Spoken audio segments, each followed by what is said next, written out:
let us over trap beats. The Fixx is saying, ooh. DJ Focus, tell him turn you up. Ooh. DJ Focus, tell him turn you up. Ooh. Welcome back. DJ Focus, Dice Gamble. You tap back into the Fixx, your source of faith-infused hip-hop, R&B, and poetry. It's time for our spiritual detox. And listen, we get a chance to highlight some movers and shakers and a little bit of not just music, but also, acting and comedy and everything else. And I'm excited because, listen, we got a young up-and-coming actor, comedian on the line with us right now who doing some powerful things. Oh, by the way, too, as well, you walk up on him, he might give you a two-piece, and it ain't chicken. He do a little boxing too as well. Listen, the super talented Paul C. Jerry. What's going on, sir? AKA Pablo. Yo, hello, gang, baby. Yo, we outside. You know what I'm saying? Thanks for the introduction, man. It's always good when you can use your God-given gifts and talents to inspire the world. And I feel that comedy as well as anything we do with the arts, it grounds you. You know what I'm saying? And God ends up using it. You know what I'm saying? Because everybody needs a laugh. The way the economy going, the way society's going, people need to laugh. People need to know that people care about them. You know what I'm saying? So I feel like I can reach people through my acting, through my comedy, and just make them feel better, about themselves. And things have really just been jumping off, man. They really been jumping off. That's exciting to hear, man. And I'm glad you started off with a little bit of, just your spiritual walk. Talk a little bit more, though, about the journey. What's that one thing God has shown you in the midst of doing everything over the career, maybe something personal that maybe you didn't know about yourself from a spiritual aspect that God was like, you just had to say, wow, God, you did that, huh? Well, I would say God he had to ground me and remind me that the blessings that you have, they come from me. What they say, God giveth and God taketh away.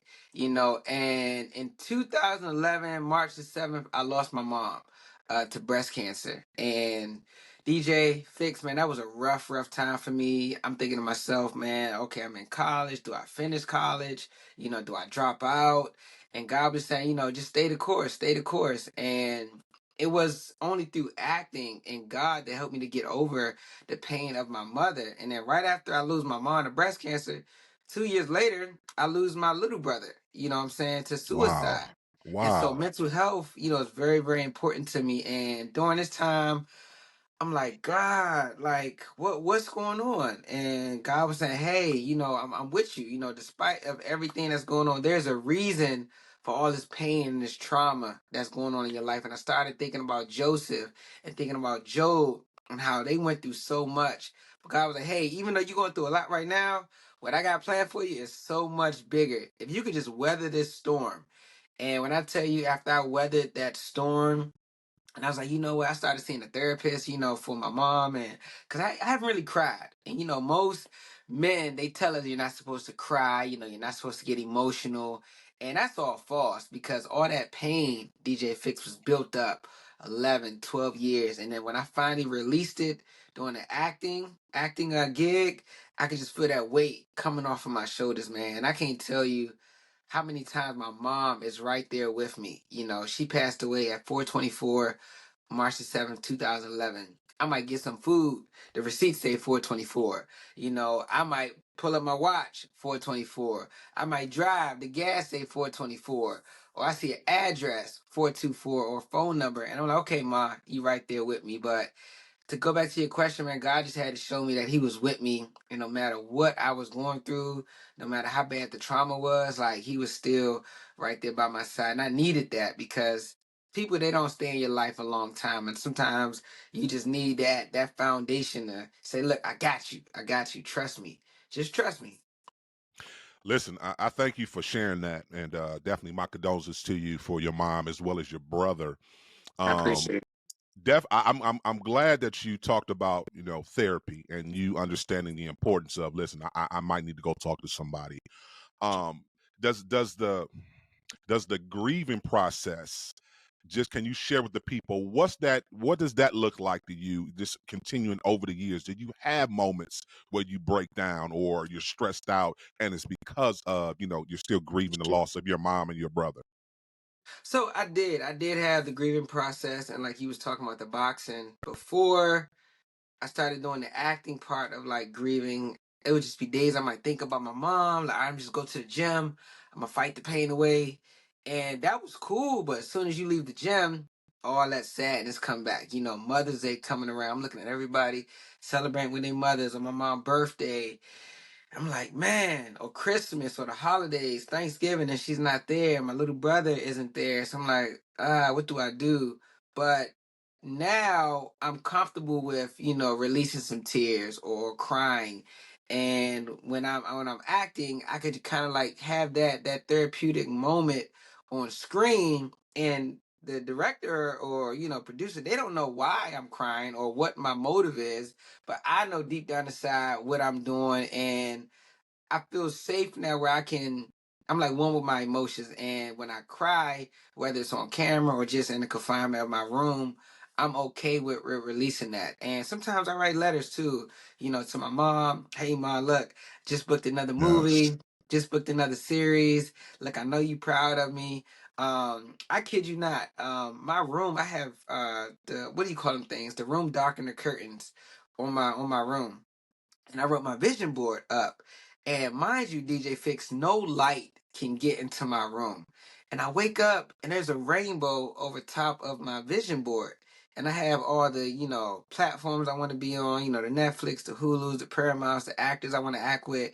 And it was right over top of the Netflix icon. I said, God, that's nothing but you. So it's either Wow. God, my mom, or my little brother showing me a sign. But as far as the grieving process, I write, I go for a run. I do positive outlets. Some people, when they grieve, they're like, man, I'm about to just hit this Henny. I'm about to just smoke my pain away, but that only lasts for a certain amount of time. Then you're right back in your slump. So I try to work out, run, draw, paint, anything that can get my mind off of it. And sometimes, I might just like talk to my mom if I'm walking down the street, or I'm like, hey, what's up, mom? Like, I see you watching me, just to acknowledge that she's still there, because I feel her presence, everywhere I go. And I tell people, when people die, they don't really disappear. They just transition, and they're still with you. That's They're good. still guiding you.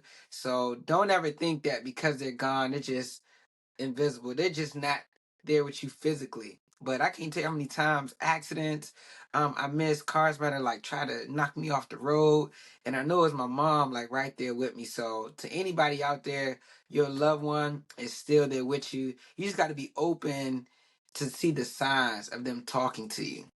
That's good. That's good. So come on, talk about your acting. When did you get into acting, or when did you know? Like, what was that moment you knew? Like, okay, no, I really want to do this on a professional level.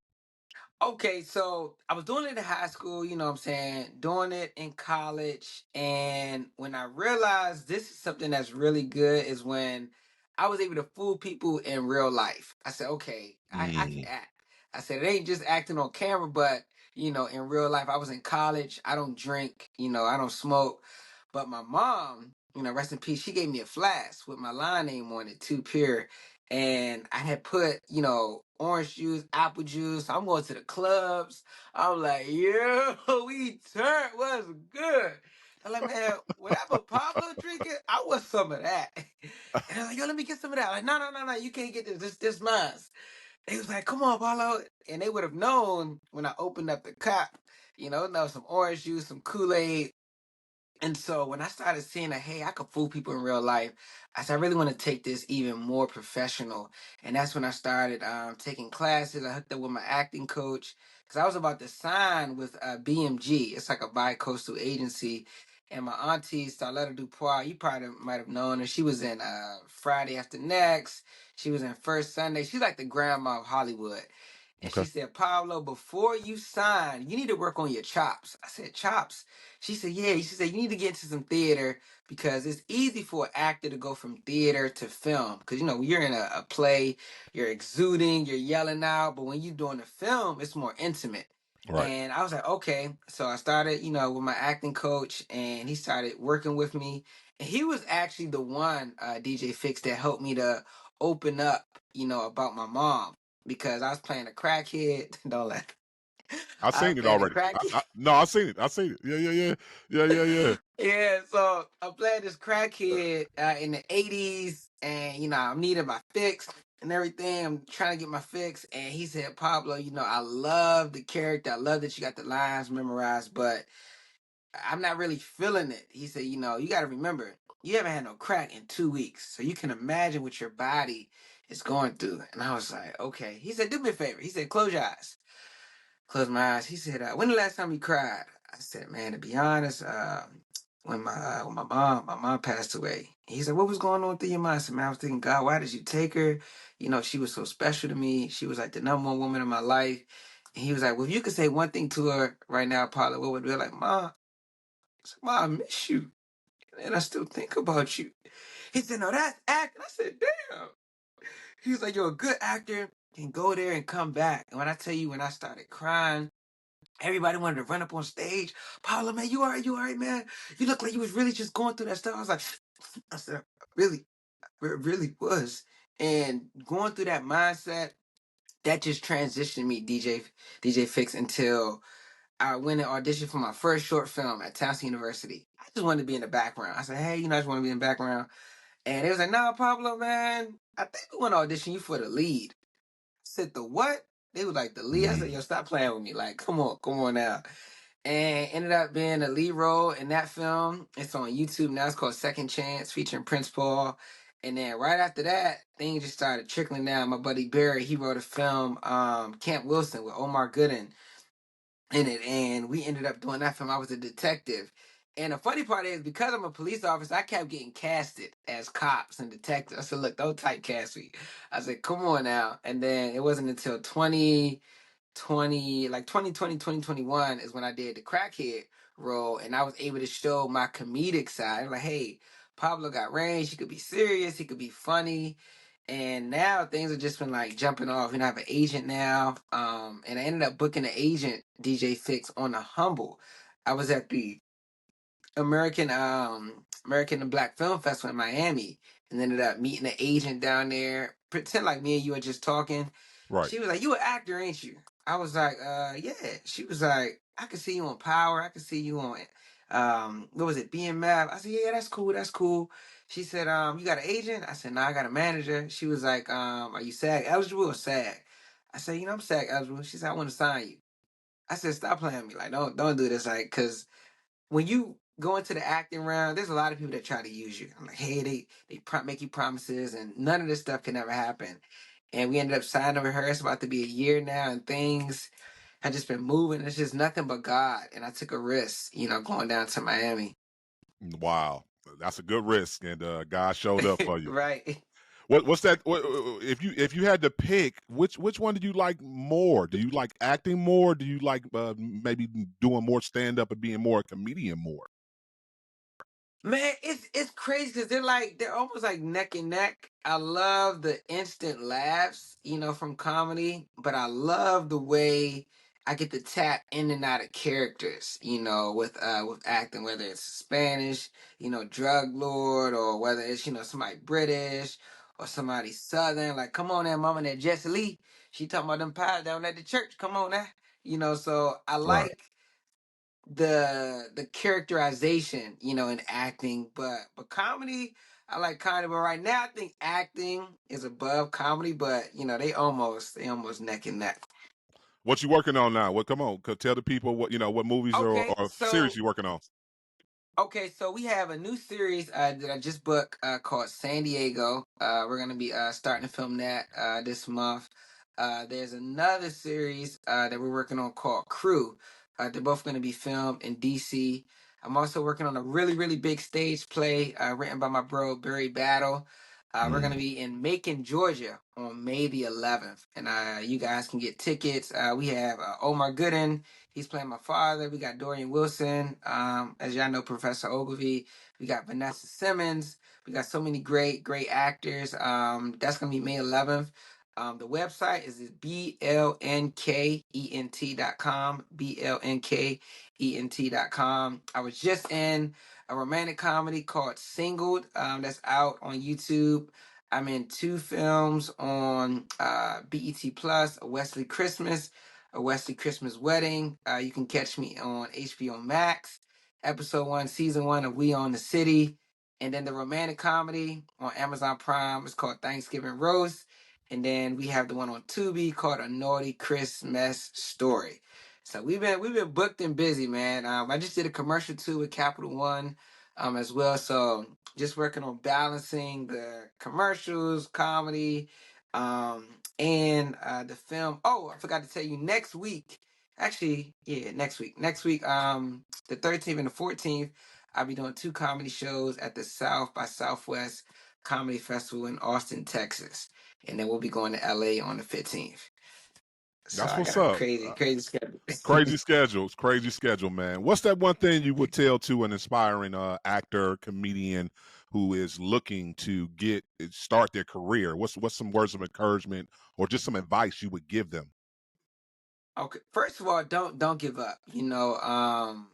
I had some people in my life that didn't believe in my acting. They tried to rush. Hey, you got to be famous in this time. Whether in your relationship, don't even stand in your own way. Whether it's your significant other or your family, because a lot of people aren't going to be able to see your vision until they see strangers promoting you and highlighting you.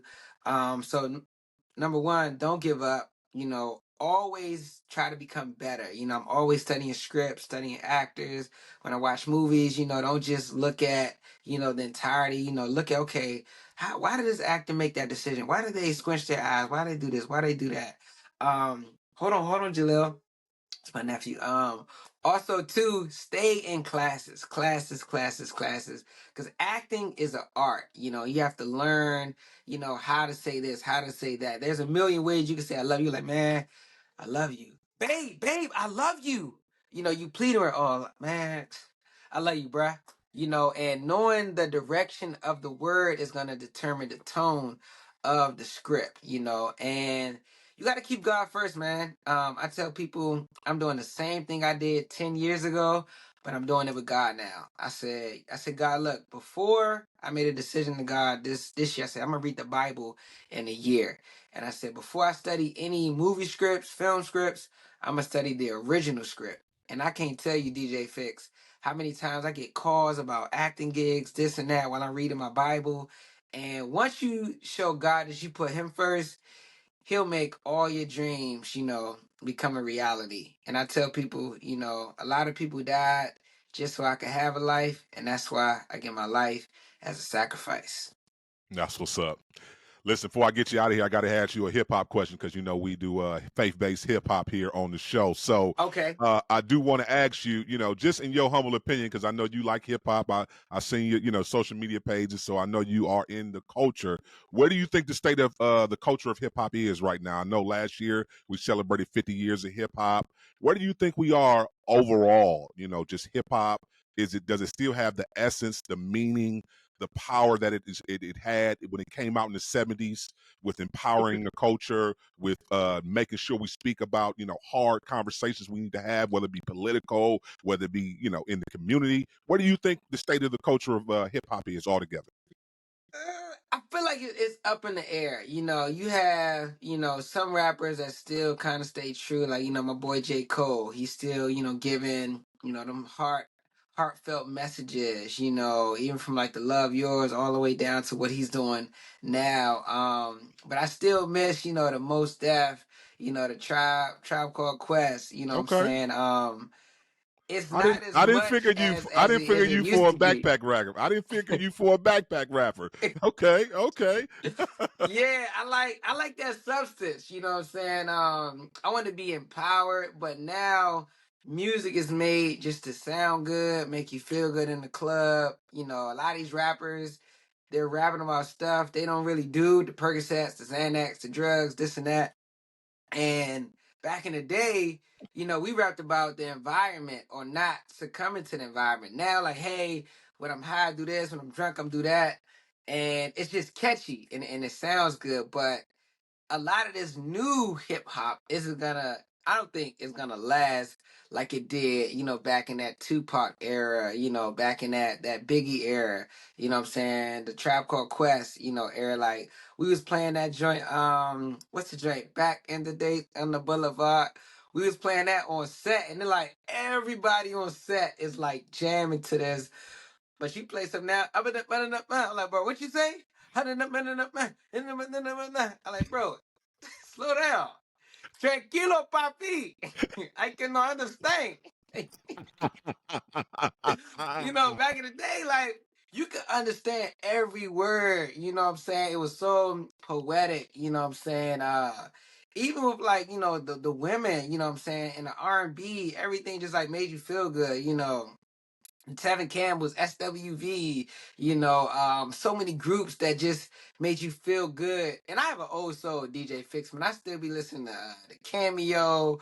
What's my guy's name? Mark Morrison, Return of the Mac. I still be listening. That's a classic right there. Yeah, I like when I get up on the floor. It just made you feel good. You know what I'm saying? Even Tina Marie Square Biz, you know what I'm Yeah. saying? Even the white folks had soul. Everybody was just jamming.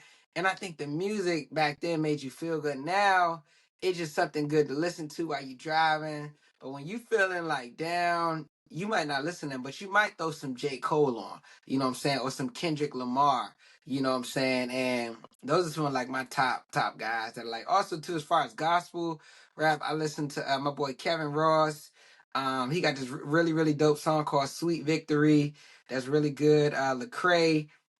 But even though I'm a Christian, I still get a little hood, you know what I'm saying? So, I Yeah. don't mind listening to the Rick Ross, you know what I'm saying? God did, leave me in the dark, chilling with the sharks, you know what I'm saying? So I think though some artists do make good music, and some make music that's just for like a radio hit, you know what I'm saying? And I think if we get back to like that substance and maybe remake something and just add more to it, because the artists have the ability to write those conscious lyrics, but they're I don't say their team, but the labels, they guide them, a certain way. That's what's up. Listen, I got to get you back on, Pablo, man. It was great talking with you, man. Proud of you, Absolutely. man. Keep doing what you're doing, King. And I'm gonna have to send you a few more Christian hip hop artists to put in your list. I'm gonna make sure my Yes, team please. email you some artists. That way, you can just have a little balance, more balance in your palette. None against none of the I names like you name, that. but I definitely want to make sure we get you hip to some of the other up and coming artists. So that's what's Well, up. I'm always open. I love music, man. Music is good for the soul. You know what I'm saying? If you laugh more, you cry less. So keep me hip, DJ. What's up? I got you. I got you. Pablo, tell the people how they can connect with you, follow you on all your social media platforms.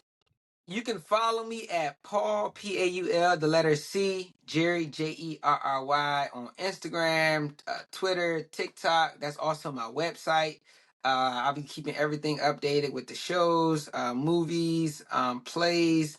It's paulcjerry.com as well. Can't wait to link with you guys. Que lo que, baby? Ya tú sabes. Paul C. Jerry. Listen, we got to go to a break. We're coming right back with more. Keep it locked. You tune Okay, into the Fixx. definitely. You know the Fixx is in.